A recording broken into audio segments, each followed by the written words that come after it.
الحمد لله الحمد لله نحمده ونستعينه ونؤمن به ونتوكل عليه ونعوذ بالله من شرور أنفسنا ومن سيئات أعمالنا من يهده الله فلا مضل له ومن يضلل فلا هادي له وأشهد أن لا إله إلا الله وحده لا شريك له وأشهد أن محمدا عبده ورسوله أرسله بالهدى ودين الحق ليظهره على الدين كله ولو كره المشركون اللهم صل على محمد وعلى آل محمد كما صليت على إبراهيم وعلى آل إبراهيم وبارك على محمد وعلى آل محمد كما باركت على إبراهيم وعلى آل إبراهيم إنك حميد مجيد أما بعد فإن خير الكلام كلام الله وخير الهدي هدي محمد صلى الله عليه وسلم وشر الأمور محدثاتها وكل محدثة بدعة وكل بدعة ضلالة وكل ضلالة في النار يا أيها الذين آمنوا اتقوا الله حق تقاته ولا تموتن إلا وأنتم مسلمون يا أيها الناس اتقوا ربكم الذي خلقكم من نفس واحدة وخلق منها زوجها وبث منهما رجالا كثيرا ونساء واتقوا الله الذي تساءلون به والأرحام إن الله كان عليكم رقيبا يا أيها الذين آمنوا اتقوا الله وقولوا قولا سديدا يصلح لكم أعمالكم ويغفر لكم ذنوبكم ومن يطع الله ورسوله فقد فاز فوزا عظيما أعوذ بالله من الشيطان الرجيم بسم الله الرحمن الرحيم ووصينا الإنسان بوالديه حملته أمه وهنا على وهن وفصاله في عامين أن اشكر لي ولوالديك إلي المصير وإن جاهداك على أن تشرك بي ما ليس لك به علم فلا تطعهما وصاحبهما في الدنيا معروفا واتبع سبيل من أناب إلي ثم إلي مرجعكم فأنبئكم بما كنتم تعملون സഹോദരന്മാരെ സഹോദരികളെ, ജീവിതത്തിന്റെ എല്ലാ മേഖലകളിലും അള്ളാഹുവിന്റെ വിലക്കുകൾ പാലിച്ചുകൊണ്ട് ജീവിക്കുവാൻ കൽപ്പിക്കപ്പെട്ടവരാണ് ഞാനും നിങ്ങളും എന്നുണർത്തുന്നു. നാം ഏവരെയും അല്ലാഹു സുബ്ഹാനഹു വ തആല മുത്തഖികളായി ജീവിക്കുവാനും മരണപ്പെടുവാനും അനുഗ്രഹിക്കുമാറാകട്ടെ എന്ന് പ്രാർത്ഥിക്കുകയും. വിശുദ്ധ ഖുർആനിലെ 31-ാമത്തെ അധ്യായം ലുഖ്മാൻ, അതിലെ 2 വചനങ്ങൾ 14-15 വചനങ്ങളാണ് ഞാൻ ഓതി വെച്ചത്. വവസ്സൈനൽ ഇൻസാന, മനുഷ്യനോട് നാം അനുശാസിച്ചിരിക്കുന്നു, ബിവാലിദൈഹി, അവന്റെ മാതാപിതാക്കളെ സംബന്ധിച്ചു, ഹമലത്തുഹു ഉമ്മുഹു വഹ്നൻ അലാ വഹ്നിൻ, ക്ഷീണത്തിന് മേൽ ക്ഷീണം അനുഭവിച്ചുകൊണ്ട് അവന്റെ മാതാവ് അവനെ ഗർഭം ധരിച്ചു. വഫിസാലുഹു, അവന്റെ മുലകുടി കാലം അവസാനിക്കുന്നത് ഫി ആമൈൻ, 2 വർഷം കൊണ്ടാണ്. അനിഷ്കുർ ലീ, എനിക്ക് നീ നന്ദി ചെയ്യുക, എന്നോട് നീ നന്ദിയുള്ളവനാവുക. വലിവാലിദൈക, നിന്റെ മാതാപിതാക്കളോടും നന്ദിയുള്ളവനാവുക.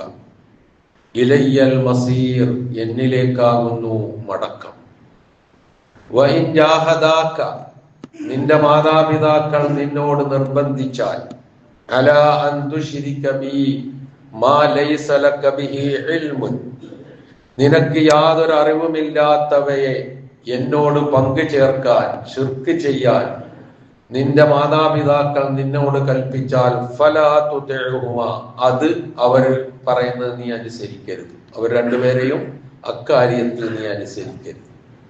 വസാഹിബുഹുമാ ഫിദ്ദുന്യാ മഅറൂഫ, എന്നാൽ ഇഹലോക ജീവിതത്തിൽ അവരോടുള്ള പെരുമാറ്റം ഏറ്റവും നല്ല നിലയിലുള്ളതായിരിക്കണം. വത്തബിഅ സബീല മൻ അനാബ ഇലയ്യ, എന്നിലേക്ക് ഖേദിച്ച് മടങ്ങുന്നവരുടെ മാർഗം നീ പിൻപറ്റുകയും ചെയ്യുക.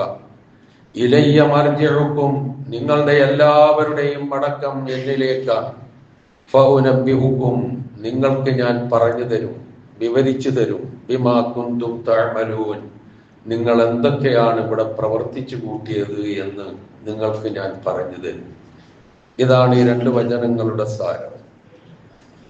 ഇതേ ആശയം 46-ാം അധ്യായമായ അഹ്ഖാഫിലെ 15-ാമത്തെ വചനത്തിലും കാണാം.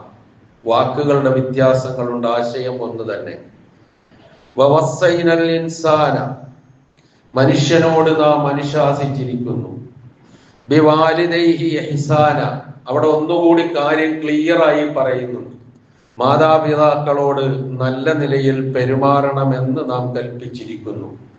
എന്നിട്ട് വീണ്ടും ഉമ്മ അനുഭവിച്ച ത്യാഗത്തെ കുറിച്ചാണ് പറയുന്നത്. ഹമലത്തുഹു ഉമ്മുഹു കുർഹൻ വവദഅതുഹു കുർഹൻ, അവനെ വളരെ പ്രയാസം അനുഭവിച്ചുകൊണ്ടാണ് ഗർഭം ചുമന്നത്. വവദഅതുഹു കുർഹൻ, വളരെ പ്രയാസം അനുഭവിച്ചുകൊണ്ടാണ് അവനെ പ്രസവിച്ചത്. വഹംലുഹു വഫിസാലുഹു, ആ ഗർഭകാലവും മുലകുടി നിർത്തലും 30 ശഹ്റ, 30 മാസമാണ് എന്നാണ് അവിടെ പരാമർശിച്ചത്. ഇത് രണ്ടിനും പുറമെ കുറച്ചും കൂടി ആഴത്തിൽ ഈ വിഷയത്തെ പരാമർശിക്കുന്ന ഒരു വചനവും കൂടി നമുക്ക് കാണാം. അത് സൂറത്തു ഇസ്രായിലെ 23-24 വചനങ്ങളാണ്. അവിടെ തുടങ്ങുന്നത് വഖളാ റബ്ബുക, നിന്റെ റബ്ബ് കൽപ്പിച്ചിരിക്കുന്നു, വിധിച്ചിരിക്കുന്നു. എന്ത്? അല്ലാ തഅ്ബുദൂ ഇല്ലാ ഇയ്യാഹു, അവനെ അല്ലാതെ നിങ്ങൾ ആരാധിക്കരുത് എന്ന് കൽപ്പിച്ചിരിക്കുന്നു. എന്നിട്ട് വബിൽ വാലിദൈനി ഇഹ്സാന, മാതാപിതാക്കളോട് നന്മ ചെയ്യണമെന്നും കൽപ്പിച്ചിരിക്കുന്നു. പ്രയോഗം വളരെ ശ്രദ്ധേയമാണ്. അള്ളാഹുവിനെ മാത്രം ആരാധിക്കാൻ അള്ളാഹു കൽപ്പിച്ചിരിക്കുന്നു എന്ന് പറഞ്ഞ ഉടനെ ഒരു വാക്കുപോലും വ്യത്യാസമില്ലാതെ അതിനോട് ബന്ധപ്പെടുത്തിക്കൊണ്ട് തന്നെയാണ് മാതാപിതാക്കൾക്ക് നന്മ ചെയ്യാൻ കൽപ്പിച്ചിരിക്കുന്നു എന്ന് പറഞ്ഞത്. ഇമ്മാ യബ്ലുഗന്ന ഇൻദകൽ കിബറ അഹദുഹുമാ ഔ കിലാഹുമാ, നിന്റെ അടുക്കൽ വെച്ച് അവർ രണ്ടാളിൽ ഒരാളോ, മാതാവോ പിതാവോ, അല്ലെങ്കിൽ മാതാവും പിതാവുമോ രണ്ടാളും തന്നെയോ നിന്റെ അടുക്കൽ വെച്ച് വാർദ്ധക്യം പ്രാപിച്ചാൽ, ഇത് പറഞ്ഞ വേറൊരു ഗ്രന്ഥവും നമുക്ക് കാണാൻ കഴിയില്ല ഈ ശൈലി പ്രയോഗിച്ച. എന്നിട്ട് പറയുന്നു, അങ്ങനെ ഉണ്ടായാൽ ഫലാ തഖുൽ ലഹുമാ ഉഫിൻ, അവർ രണ്ടാളോടും നീ വെറുപ്പുളവാക്കുന്ന ഛേ എന്ന വാക്ക് പോലും പറഞ്ഞു പോകരുത്. വലാ തൻഹർഹുമാ, അവർ രണ്ടാളോടും നീ കയർക്കുകയും ചെയ്യരുത്. വഖുൽ ലഹുമാ ഖൗലൻ കരീമാ, ആ സന്ദർഭത്തിൽ പോലും അവരോട് നീ മാന്യമായ വാക്ക് മാത്രമേ പറയാവൂ. വഖ്ഫിദ് ലഹുമാ ജനാഹദ്ദുല്ലി മിനർ റഹ്മ, കാരുണ്യത്തിൽ നിന്നുള്ള വിനയത്തിന്റെ ചിറകുകൾ രണ്ടാൾക്കും വേണ്ടി നീ താഴ്ത്തി കൊടുക്കുകയും ചെയ്യണം.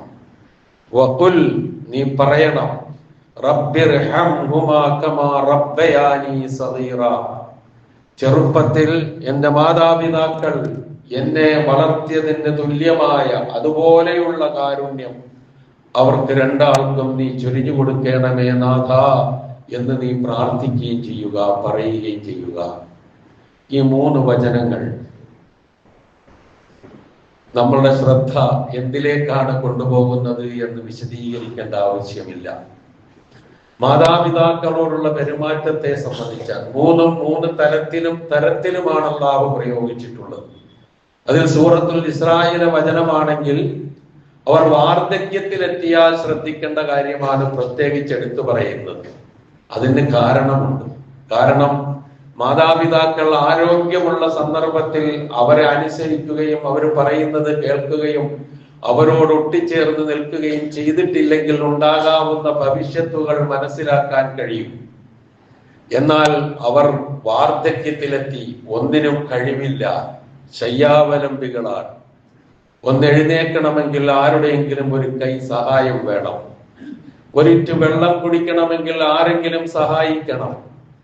മലമൂത്ര വിസർജനം ചെയ്യണമെങ്കിലും അന്യരുടെ സഹായം വേണം. അത് വൃത്തിയാക്കണമെങ്കിലും അന്യരുടെ സഹായം വേണം. ആ രൂപത്തിൽ ഒരവസ്ഥയിലേക്ക് എത്തി, ശയ്യാവലംബികളായി മാറി. ആരോരും മുമ്പ് ഓടി നടന്നതുപോലെ ഓടി നടക്കാൻ കഴിയാതെ ഒരു കിടപ്പുണ്ട്. ആ അവസരത്തിലാണ് മക്കളുടെ സ്വഭാവം ശരിക്കും തിരിച്ചറിയുക. ആ സന്ദർഭത്തിലായിരിക്കും ആ മക്കളുടെ ഏറ്റവും കൂടുതൽ സാമീപ്യം അവർ ആഗ്രഹിക്കുന്നത്.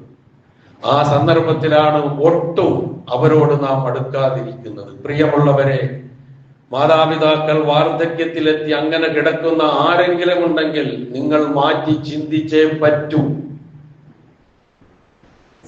നമ്മൾ നമസ്കരിക്കുന്നു, നോമ്പ് പിടിക്കുന്നു, സുന്നത്ത് നമസ്കാരങ്ങൾ പോലും ഒരു വീഴ്ചയും വരുത്താതെ നിർവഹിക്കുന്നു, ദാനധർമ്മങ്ങൾ ചെയ്യുന്നു, ഒരുപാട് ഒരുപാട് ഒരുപാട് നല്ല കാര്യങ്ങൾ പ്രവർത്തിക്കുന്നു.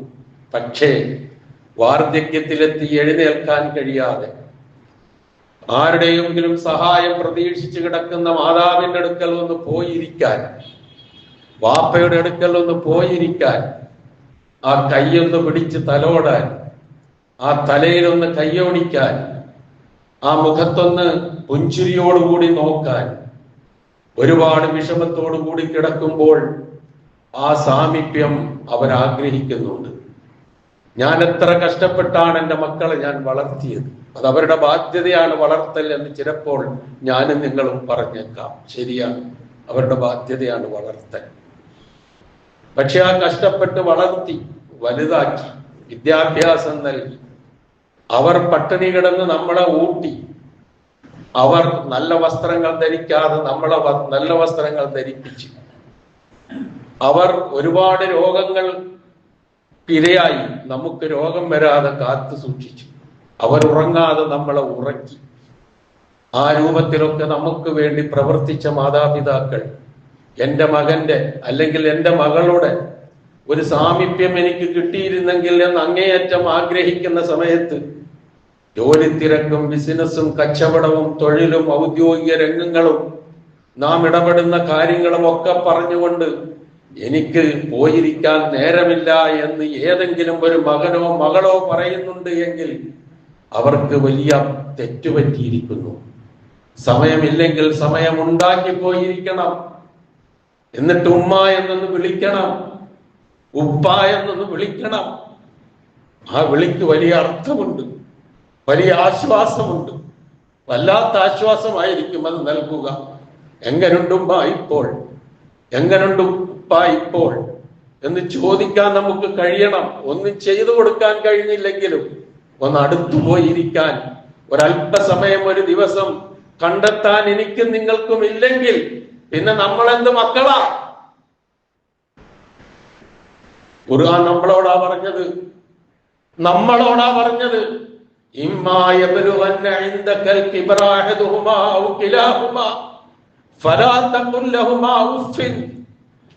എന്താ ഉമ്മായി കാണിക്കുന്നേ, എന്താ വാപ്പായി കാണിക്കുന്നേ എന്ന് ചോദിക്കുന്ന സമയം അതാണ്. അതുകൊണ്ടാണ് ആ സമയത്ത് അങ്ങനെ പറയരുത് എന്ന് പറഞ്ഞത്. എന്നിട്ട് നാം പറയുന്നുണ്ടെങ്കിൽ നമ്മളുടെ പരലോകത്തെ കുറിച്ച് നമ്മൾ ഒരുപാട് ആലോചിക്കേണ്ടി വരും. കാരണം അവരുടെ തൃപ്തിയിലാണ് അള്ളാഹുവിന്റെ തൃപ്തി, അവരുടെ കോപത്തിലാണ് അള്ളാഹുവിന്റെ കോപം. മാതാപിതാക്കളിൽ നമ്മൾ ഏറ്റവും കൂടുതൽ അടുക്കേണ്ടതും അടുത്തിടപഴകേണ്ടതും ഒരുപാട് നമ്മളുടെ ആദരവിനും അംഗീകാരത്തിനും നമ്മളുടെ നല്ല പെരുമാറ്റത്തിനും സഹവാസത്തിനും ഏറ്റവും കൂടുതൽ അർഹതയുള്ളത് നമ്മളുടെ ഉമ്മയാണ്. അതിനവർക്ക് അർഹതയുണ്ട്, അവകാശമുണ്ട്. നബി സല്ലല്ലാഹു അലൈഹി വസല്ലം എടുക്കൽ ഇതൊന്നും നമുക്ക് അറിഞ്ഞുകൂടാത്തതല്ല, എല്ലാം അറിയാം. അത് തന്നെയാണ് നമ്മളുടെ തകരാറ്. നബി സല്ലല്ലാഹു അലൈഹി വസല്ലമയുടെ അടുക്കൽ ഒരു മനുഷ്യൻ വന്നുകൊണ്ട് ചോദിക്കുകയാണ്, അള്ളാഹുവിന്റെ റസൂലെ, എന്റെ ഏറ്റവും നല്ല പെരുമാറ്റത്തിന് ഏറ്റവും അർഹതയുള്ളത് ആരാണ്? ജനങ്ങളിൽ ആരാണ്? ചോദ്യം അതാണ്. മൻ അഹബ്ബുൻ നാസി, ജനങ്ങളിൽ ഏറ്റവും അർഹതയുള്ളത് ആരാണ്? ബിഹുസ്നി സഹാബത്തി, എന്റെ ഏറ്റവും നല്ല പെരുമാറ്റത്തിന്. ഉടൻ വന്നു കാരുണ്യത്തിന്റെ പ്രവാചകന്റെ മറുപടി, ഉമ്മുക, നിന്റെ ഉമ്മ. അപ്പൊ അദ്ദേഹം വീണ്ടും എടുത്ത് ചോദിച്ചു, സുംബമൻ, പിന്നെ ആരോടാണ്? വീണ്ടും വന്നു പ്രവാചകന്റെ മറുപടി, ഉമ്മുക, നിന്റെ ഉമ്മ. മൂന്നാമതും ചോദിച്ചു, സുമ്മമൻ, പിന്നെ ആരോടാണ്? പ്രവാചകന്റെ മറുപടി വന്നു, ഉമ്മുക, ഒന്നും രണ്ടും മൂന്നും നിന്റെ ഉമ്മയാണ്. നാലാമത്തെ ചോദ്യം വന്നു, സുമ്മമൻ, പിന്നെ ആരോടാണ്?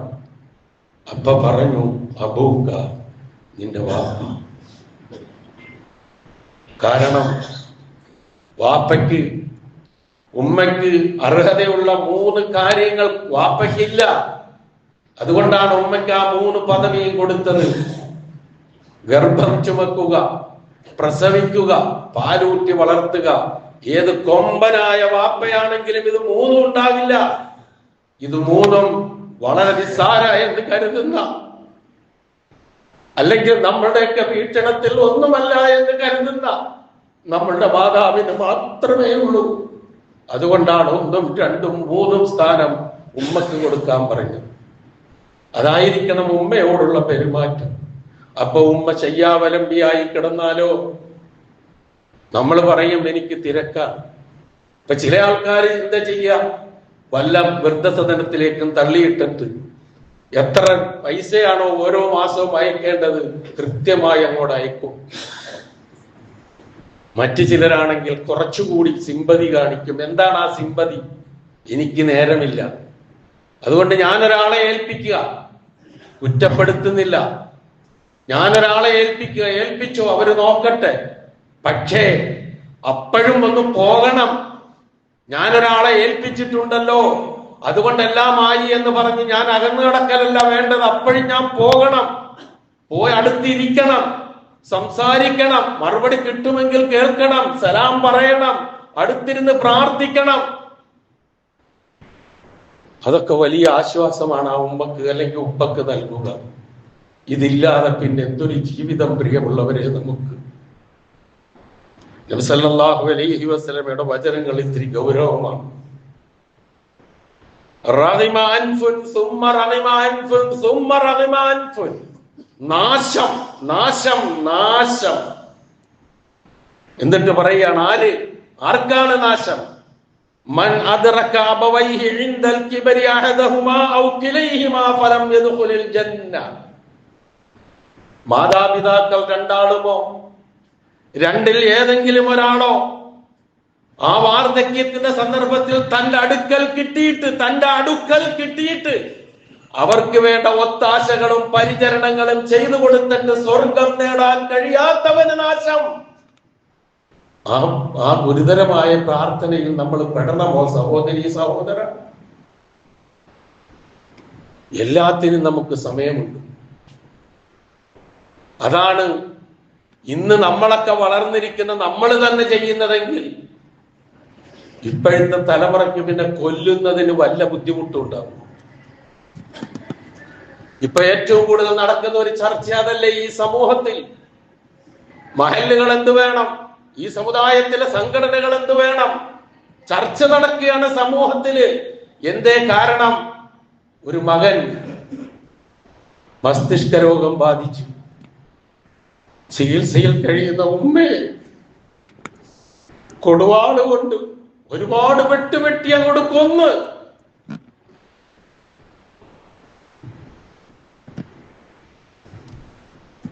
സ്വബോധത്തോടെ ഇത് ചെയ്യാൻ കഴിയില്ല എന്ന് എല്ലാവർക്കും അറിയാം.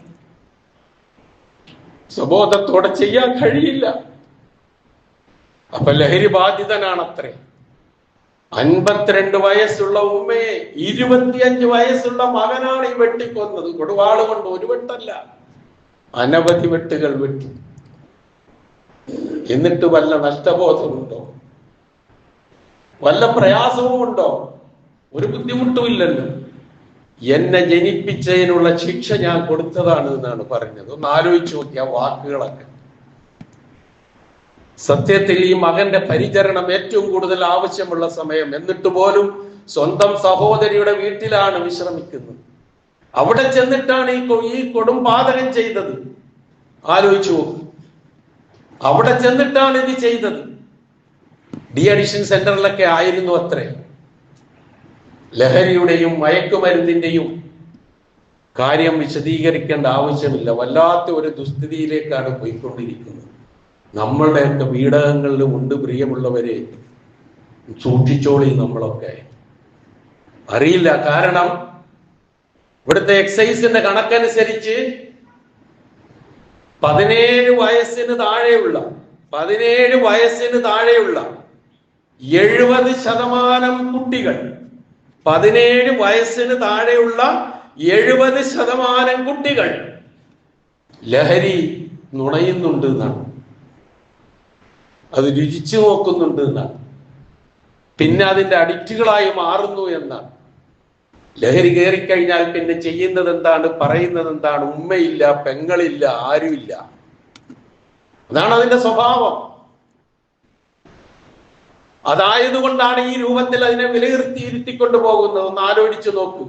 അവൻ അടുത്ത് എന്നിരുന്ന് മസ്തിഷ്ക രോഗം ബാധിച്ച് കിടക്കുന്ന, പെറ്റു വളർത്തിയ, പാലൂട്ടി വളർത്തിയ, താരാട്ടി വളർത്തിയ, ഉറക്കമൊഴിഞ്ഞു വളർത്തിയ ആ ഉമ്മയുടെ അടുക്കൽ പോയിരുന്നു കൊണ്ട് ആ ഉമ്മയ്ക്ക് സാന്ത്വനം ചെയ്തു കൊടുക്കേണ്ട, പരിചരണം ചെയ്തു കൊടുക്കേണ്ട, സമാധാനിപ്പിക്കേണ്ട ആ മകനാണ് ആ കൊടും ക്രൂരത ചെയ്തത്.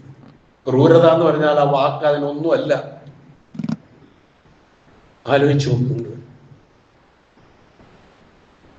ഇത് പുതിയ തലമുറ ഇങ്ങനെയാണ്.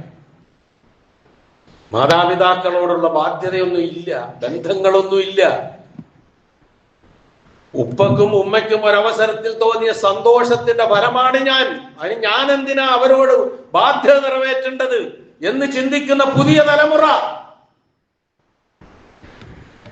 അവർക്ക് ഓങ്ങൽ കൊടുക്കുന്ന, അല്ലെങ്കിൽ വഴി വെച്ചു കൊടുക്കുന്ന, ഏടി വെച്ചു കൊടുക്കുന്ന നിലയിൽ മുതിർന്നവർ പെരുമാറാൻ തുടങ്ങിയാലോ എന്തായിരിക്കും അവസ്ഥ?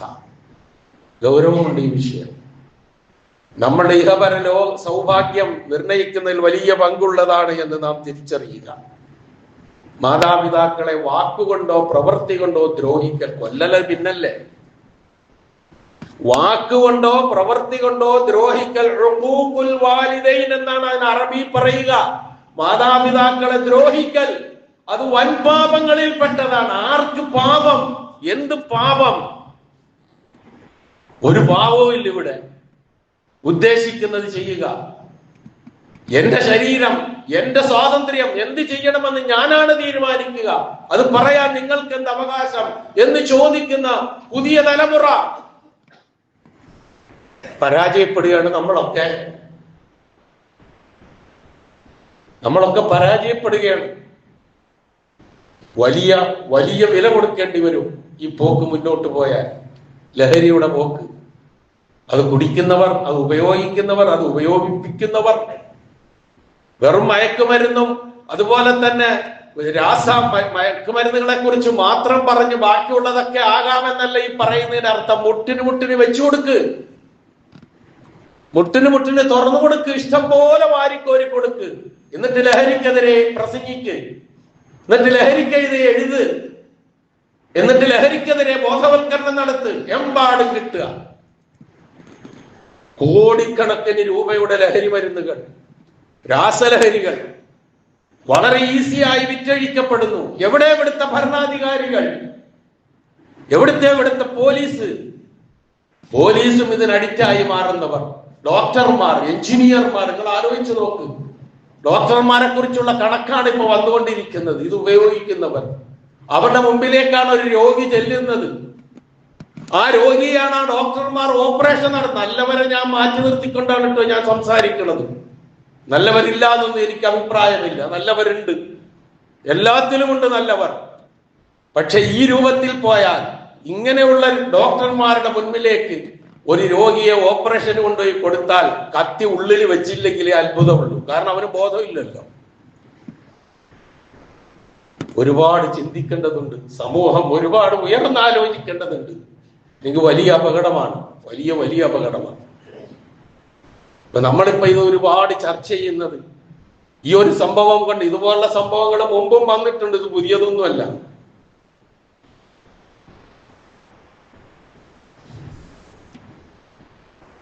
മൊബൈലിന് അഡിക്റ്റായ മക്കള്, ചെറിയ കുട്ടികള്, അവര് പോലും മാതാക്കളെ കൊല്ലുന്ന സംഭവം കേട്ടില്ലേ? ഒന്നിനും അഡിക്റ്റായി കൂടാ, അതാണ് അതിന്റെ തത്വം. ഏതായിരുന്നാലും ശരി, അഡിക്റ്റായാൽ സംഗതി കുഴയും. അങ്ങനെയുള്ള ഒരുപാട് സന്ദേശങ്ങളൊക്കെ ഉണ്ട്. ഇവിടെ അള്ളാഹുവിൽ വിശ്വസിച്ച് ജീവിക്കുന്ന വിശ്വാസികളെ സംബന്ധിച്ചിടത്തോളം എനിക്ക് നമ്മളോടാണ് പറയാനുള്ളത്. എനിക്ക് എന്നോടും നമുക്ക് ഓരോരുത്തരോടും നമ്മുടെ ബാധ്യത വളരെ വലുതാണ്. മാതാപിതാക്കളെ വേദനിപ്പിക്കുന്ന ഒരു വാക്കോ പ്രവൃത്തിയോ ഒരിക്കലും നമ്മിൽ നിന്ന് ഉണ്ടാകുന്നില്ല എന്ന് നമ്മൾ ഉറപ്പുവരുത്തണം. ഉണ്ടായിട്ടുണ്ട് എങ്കിൽ റബ്ബിനോട് മാപ്പിരക്കണം. ആ ഉമ്മയും ഉപ്പയും ജീവിച്ചിരിപ്പുണ്ടെങ്കിൽ അവരുടെ തൃപ്തി നേടാനുള്ളത് ചെയ്യണം. മരിച്ചുപോയാൽ ഒന്നും കഴിയില്ല. നമ്മളോട് തൃപ്തിയോടുകൂടിയാണോ മരിച്ചത്, നമ്മളോട് അതൃപ്തിയോടുകൂടിയാണോ മരിച്ചത് എന്ന് നമുക്ക് തന്നെ തീരുമാനിക്കാൻ കഴിയും. കാരണം നമ്മളുടെ പെരുമാറ്റം നമ്മൾ ആലോചിച്ചാൽ മതി. എങ്ങനെയായിരുന്നു അവർ ശയ്യാവലംബികളായി കിടക്കുമ്പോഴുള്ള പെരുമാറ്റം എന്ന് സ്വയം ഒന്ന് ആലോചിച്ചാൽ മതി. മരിച്ചുപോയവരാണെങ്കിൽ, നല്ല നിലയിലാണെങ്കിൽ നമുക്ക് സന്തോഷിക്കാം, അതല്ലെങ്കിൽ നമുക്ക് ദുഃഖിക്കാം. അതാണ് മാതാപിതാക്കളെ വെറുപ്പിക്കലും അവരുടെ അനിഷ്ടം സമ്പാദിക്കുന്നതും അള്ളാഹുവിന്റെ കോപം വിളിച്ചു വരുത്തും. ഓരോ ദിവസവും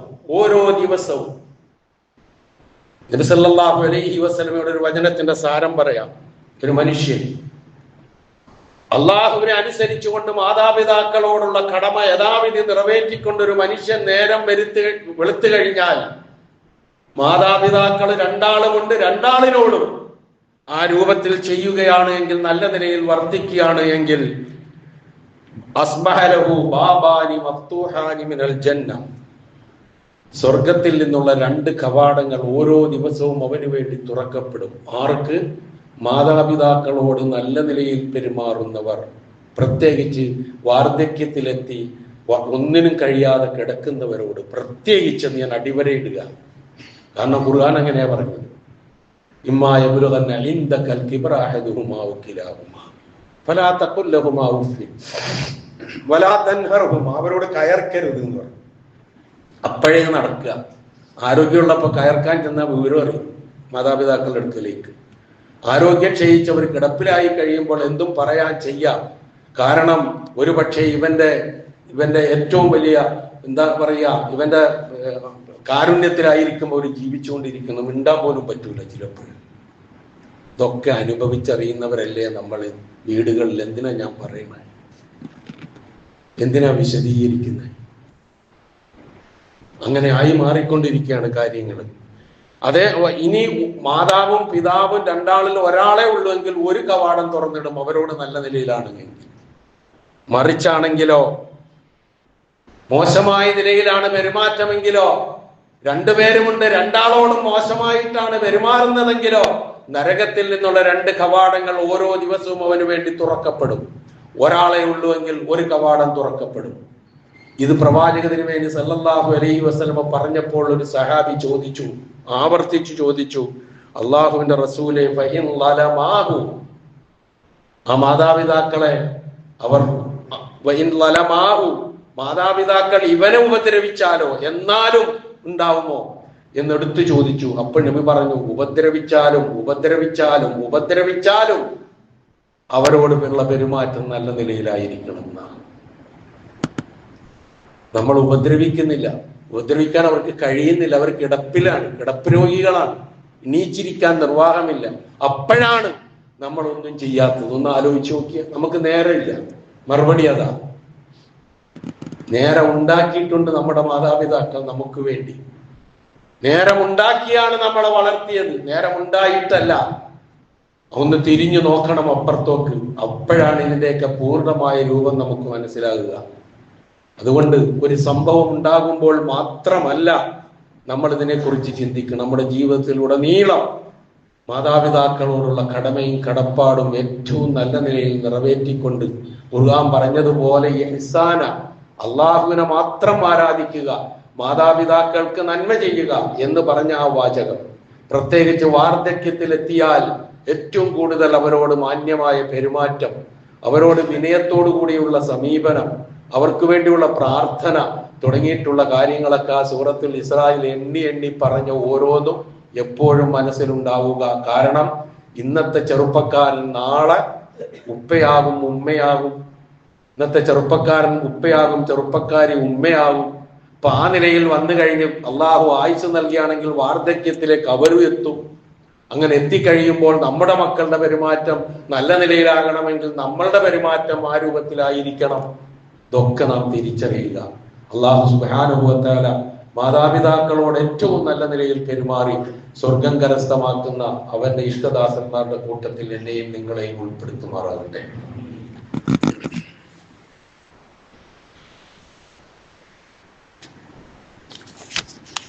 അൽഹംദുലില്ലാഹ് الذي هدانا لهذا وما كنا لنهتدي لولا أن هدانا الله والصلاة والسلام على أشرف الأنبياء والمرسلين وعلى آله وصحابه ومن تبعهم بإحسان إلى يوم الدين أما بعد اتقوا الله عباد الله. ഒരിക്കൽ കൂടി അള്ളാഹുവിന്റെ ആജ്ഞാനുവർത്തികളായി ജീവിക്കുവാൻ ഞാൻ ഉണർത്തുന്നു. ഇതുമായി ബന്ധപ്പെട്ട് ഒന്ന് രണ്ട് സംഭവങ്ങൾ ഒരു ഗൗരവത്തോടു കൂടി മനസ്സിലാക്കാൻ. ബുറൈദ എന്ന് പറയുന്ന സഹാബി പറയുകയാണ്, ഒരിക്കൽ നബി സല്ലല്ലാഹു അലൈഹി വസല്ലമയുടെ അടുക്കൽ ഒരു മനുഷ്യൻ വന്നു. എന്നിട്ട് ചോദിച്ചു, അള്ളാഹുവിന്റെ റസൂലേ, മാംസം നിലത്ത് വീണാൽ അത് വെന്ത് കരിഞ്ഞു പോകുന്ന അത്ര ചൂടുള്ള കഠിനമായ മരുഭൂമിയിലൂടെ ദീർഘമായ സമയം ഞാൻ എൻ്റെ ഉമ്മയെ ചുമലിലേറ്റി നടന്നിട്ടുണ്ട്. ഒരാൾ വന്ന് റസൂലിനോട് പറഞ്ഞതാണ്. വാചകം ശ്രദ്ധിച്ചോ നിങ്ങൾ. ഒരു കഷ്ണം മാംസം നിലത്ത് വീണാൽ അത് വെന്ത് പോകും, അത്ര ചൂടുള്ള മരുഭൂമി. ആ മരുഭൂമിയിലൂടെ ഞാൻ എൻ്റെ ഉമ്മയെ ചുമലിലേറ്റിക്കൊണ്ട് നടന്നിട്ടുണ്ട്, കിലോമീറ്ററുകളോളം, ദീർഘനേരം. എന്നിട്ട് അദ്ദേഹം ചോദിച്ച ചോദ്യം എന്താണെന്നറിയോ? ഫഹൽ അദ്ദൈതു ശുക്രഹ, ഞാൻ ഈ ചെയ്ത പ്രവൃത്തി എൻ്റെ ഉമ്മയോട് ഞാൻ ചെയ്യേണ്ട നന്ദി നിറവേറ്റിയവനാകുമോ ഞാൻ? ഇതാണ് ചോദ്യം. ഇപ്പൊ നമ്മളൊക്കെ പറയാറില്ല, എൻ്റെ ഉമ്മ ചെയ്യാവലംബിയാണ്, പക്ഷെ ഞാൻ നേഴ്സിനെ ഏർപ്പാട് ചെയ്തിട്ടുണ്ട് എന്ന് പറഞ്ഞ് ഞാനും നിങ്ങളൊക്കെ നടക്കണ്ടല്ലോ. ഈ ചോദ്യത്തിന്റെ മറുപടി ഒന്ന് കേൾക്കണം നമ്മൾ. എന്താ റസൂലിന്റെ മറുപടി എന്നറിയോ? റസൂല് പറഞ്ഞു, ലഅല്ലഹു അൻ യകൂന തൽഖത്തിൻ വാഹിദ, പ്രസവ സമയത്ത് നിന്റെ ഉമ്മ നിനക്ക് വേണ്ടി സഹിച്ച വേദനകളിൽ ഒന്നിന് പരിഹാരമായേക്കാം. ആണ് എന്നല്ല പറഞ്ഞത്, ആയേക്കാം. എന്താണ് ആ മറുപടി? മറ്റൊരു സംഭവം, അബ്ദുല്ലാഹ് ബിൻ ഉമർ റളിയല്ലാഹു അൻഹു കഅബയുടെ പരിസരത്ത് ഇങ്ങനെ നിൽക്കുകയാണ്. അപ്പൊ ഒരു മനുഷ്യൻ മാതാവിനെ തോളിലേറ്റിക്കൊണ്ട് തവാഫ് ചെയ്യുന്നു കഅബ. നമുക്ക് നടക്കാൻ വയ്യ, ആരോഗ്യ പ്രശ്നമുണ്ട്, അപ്പൊ തോളിലേറ്റിക്കൊണ്ട് തവാഫ് ചെയ്യാം. ഇത് കണ്ടു നിന്ന ഇബ്നു ഉമർ റളിയല്ലാഹു അൻഹുവിനോട് തവാഫൊക്കെ കഴിഞ്ഞതിന് ശേഷം ഈ മനുഷ്യൻ വന്നിട്ട് ചോദിച്ചു, അത്തറാനി ജസൈതുഹ, ഞാൻ ചെയ്തത് കണ്ടില്ലേ? എന്റെ ഉമ്മ എനിക്ക് വേണ്ടി അനുഭവിച്ച ത്യാഗത്തിന് പരിണിത ഫലമാകുമോ ഇത്? മറുപടിയാകുമോ ഇത്? സേവനത്തിന് ഞാൻ ചെയ്യുന്ന പ്രത്യുപകാരമാകുമോ ഇത് എന്ന് ചോദിച്ചു. ഇബ്നു ഉമർ റളിയല്ലാഹു അൻഹുവിന്റെ മറുപടി, ലാ വലാ ബിസ്സഫറത്തിൻ വാഹിദ, ലാ വലാ ബിസ്സഫറത്തിൻ വാഹിദ, നിന്റെ ഉമ്മ നിനക്ക് വേണ്ടി ഉതിർത്ത നിശ്വാസങ്ങൾ, ആ നിശ്വാസത്തിന് പോലും പ്രത്യുപകാരമാവില്ല. ഒരു നിശ്വാസത്തിന് നിനക്ക് വേണ്ടി ബുദ്ധിമുട്ടി അനുഭവിച്ച ഒരു നിശ്വാസം ഉണ്ടാവുമല്ലോ ഉമ്മയുടെ, ഒരു സഫറത്ത്, അതിന് പോലും ആവില്ല മോനെ എന്ന് പറഞ്ഞു. നമ്മളൊക്കെ എല്ലാമായി എന്ന് വിചാരിച്ചിങ്ങനെ നടക്കുക മാതാപിതാക്കളുടെ വിഷയത്തിൽ. തന്നെയുമല്ല, മാതാപിതാക്കൾ കരയുന്നതിന് വഴിയൊരുക്കുന്ന എന്തെങ്കിലും നമ്മിൽ നിന്നുണ്ടായാൽ അത് ഉഖൂഖുൽ വാലിദൈനും വൻപാപങ്ങളിൽപ്പെട്ടതുമാണ്. ഒന്നാലോചിച്ചോ, എൻ്റെ ഒരു വാക്ക് എൻ്റെ ഉപ്പയെ കരയിപ്പിച്ചെങ്കിൽ, എന്റെ ഒരു വാക്ക് സുഖമില്ലാതെ കിടക്കുന്ന എന്റെ ഉമ്മയെ കരയിപ്പിച്ചിട്ടുണ്ടെങ്കിൽ പ്രവാചക തിരുമേനി സല്ലല്ലാഹു അലൈഹി വസല്ലം പഠിപ്പിച്ചതായി ഇബ്നു ഉമർ റളിയല്ലാഹു അൻഹു പറഞ്ഞു തരുന്നു, ബുക്കാഉൽ വാലിദൈനി മിനൽ ഉഖൂഖി വൽ കബായിർ. മാതാപിതാക്കൾ കണ്ണീരൊഴുക്കുക എന്നുള്ളത് അവരെ ഉപദ്രവിക്കുന്നതിലും വൻപാപങ്ങളിലും പെട്ടതാകുന്നു. ഒരു നിമിഷം എല്ലാവരും ഒന്ന് നെഞ്ചത്ത് കൈവച്ചുകൊണ്ടൊന്ന് ആലോചിക്കുക, ഞാൻ നിമിത്തം എൻ്റെ ഉമ്മ കരഞ്ഞിട്ടുണ്ടോ? ഞാൻ നിമിത്തം എൻ്റെ വാപ്പ കരഞ്ഞിട്ടുണ്ടോ? അങ്ങനെ ഒരു അവസരം ഉണ്ടാക്കിയിട്ടുണ്ടെങ്കിൽ തിരിയുക അല്ലാഹുവിലേക്ക്. മരിച്ചുപോയ മാതാപിതാക്കളാണെങ്കിൽ നമുക്കൊന്നും ചെയ്യാൻ കഴിയില്ല.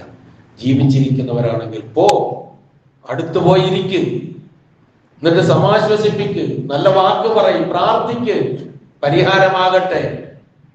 അങ്ങനെയെങ്കിലും ഒന്ന് ചിന്തിക്കുക. ഇനി മാതാപിതാക്കൾക്ക് പകരം വെക്കാൻ മാതാപിതാക്കളല്ലാതെ മറ്റാരുമില്ല എന്നൊരു തിരിച്ചറിവ് നമുക്കുണ്ടാവുക.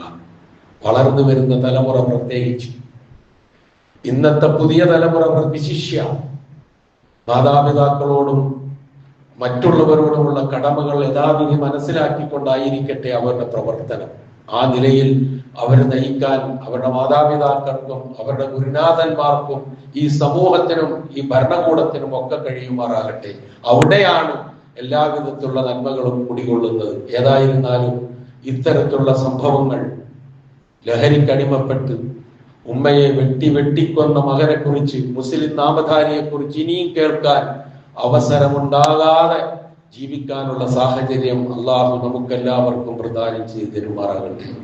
ഉമ്മയും വാപ്പയും സ്നേഹിച്ച് ഇഷ്ടപ്പെട്ട് അവരോട് നല്ലത് പ്രവർത്തിച്ച് അവരുടെ തൃപ്തി കരസ്ഥമാക്കി അള്ളാഹുവിന്റെ തൃപ്തി കരസ്ഥമാക്കുന്ന മക്കളിൽ നാം ഏവരെയും അള്ളാഹു ഉൾപ്പെടുത്തുമാറാകട്ടെ. നമ്മിൽ നിന്ന് മരണപ്പെട്ടു പോയ മാതാപിതാക്കൾക്ക് അള്ളാഹു കൊടുത്തു കൊടുക്കുമാറാകട്ടെ. അവരെയും നമ്മളെയും അള്ളാഹു ജന്നാത്തുൽ ഫിർദൗസിൽ ഒരുമിച്ച് കൂട്ടുമാറാകട്ടെ. നമ്മിൽ നിന്ന് മരണപ്പെട്ടു പോയ എല്ലാവർക്കും അള്ളാഹു പുറത്തു കൊടുക്കുമാറാകട്ടെ. കഴിഞ്ഞ വെള്ളിയാഴ്ച ജുമഅക്ക് ഈ പള്ളിയിൽ ഉണ്ടായിരുന്ന, ജുമഅക്ക് ശേഷം സാധാരണ വന്ന് സലാം പറഞ്ഞ് കുശലം പറഞ്ഞു പോയിരുന്ന മുഹമ്മദ് ഹാഷിം ഇസ്മായിൽ സേഠ്, അദ്ദേഹം കഴിഞ്ഞ ദിവസം മരണപ്പെട്ടു. കഴിഞ്ഞ വെള്ളിയാഴ്ച ഈ പള്ളിയിൽ ഉണ്ടായിരുന്നു. അതിനുശേഷം തിരുവനന്തപുരത്ത് ഒരു വിവാഹവുമായി ബന്ധപ്പെട്ട ആ സദസ്സിലും വന്നു, അവിടെയും വന്ന് കണ്ട് സലാം പറഞ്ഞത് ഞാൻ ഓർക്കുകയാണ്. പക്ഷേ അദ്ദേഹം അവിടെ നിന്ന് 1-2 ദിവസം വരാൻ വൈകി. പിന്നെ വന്നത് അദ്ദേഹത്തിന്റെ മയ്യത്താണ് എറണാകുളത്തേക്ക് വന്നത്. ഇത്രയേ ഉള്ളൂ ഞാനും നിങ്ങളും. എത്ര യാത്ര ചെയ്യുന്ന നമ്മളൊക്കെ ഒന്ന് ആലോചിച്ചു. ആ പോണ പോക്കിൽ അതേപോലെ തിരിച്ചു വരുമെന്ന് ആർക്കാ ഉറപ്പ്? അല്ലാഹു സുബ്ഹാനഹു വ തആല അദ്ദേഹത്തിന് മഗ്ഫിറത്തും മർഹമത്തും നൽകുമാറാകട്ടെ. അദ്ദേഹത്തിന്റെ എല്ലാ നന്മകളും അല്ലാഹു സ്വീകരിക്കുമാറാകട്ടെ. എല്ലാ തിന്മകളും അല്ലാഹു പുറത്തു മാപ്പാക്കി കൊടുക്കുമാറാകട്ടെ. അദ്ദേഹത്തെയും നമ്മളെയും അല്ലാഹു ജന്നാത്തുൽ ഫിർദൗസിൽ ഒരുമിച്ച് കൂട്ടുമാറാകട്ടെ. നമ്മിൽ നിന്ന് രോഗങ്ങൾ കൊണ്ട് വിഷമിക്കുന്നവരുടെ രോഗങ്ങളെ അല്ലാഹു ശിഫയാക്കി കൊടുക്കുമാറാകട്ടെ. പ്രയാസങ്ങൾ അനുഭവിക്കുന്നവരുടെ പ്രയാസങ്ങളെ അല്ലാഹു ദൂരീകരിച്ചു കൊടുക്കുമാറാകട്ടെ. എല്ലാറ്റിനും ഉപരി ഇസ്ലാമിനും മുസ്ലിം ഉമ്മത്തിനും അല്ലാഹു ഇസ്സത്തിനെ പ്രദാനം ചെയ്യുമാറാകട്ടെ. اللهم اغفر للمؤمنين والمؤمنات والمسلمين والمسلمات الأحياء منهم والأموات إنك مجيب الدعوات ويا قاضي الحاجات. اللهم أعز الإسلام والمسلمين وأذل الشرك والمشركين. اللهم أعز الإسلام والمسلمين وأذل الشرك والمشركين. اللهم أعز الإسلام والمسلمين وأذل الشرك والمشركين. اللهم أجرنا من النار. اللهم أجرنا من النار. اللهم أجرنا من النار. ربنا اغفر لنا ولإخواننا الذين سبقونا بالإيمان ولا تجعل في قلوبنا غلا للذين آمنوا ربنا إنك رؤوف رحيم. ربنا آتنا في الدنيا حسنة وفي الآخرة حسنة وقنا عذاب النار.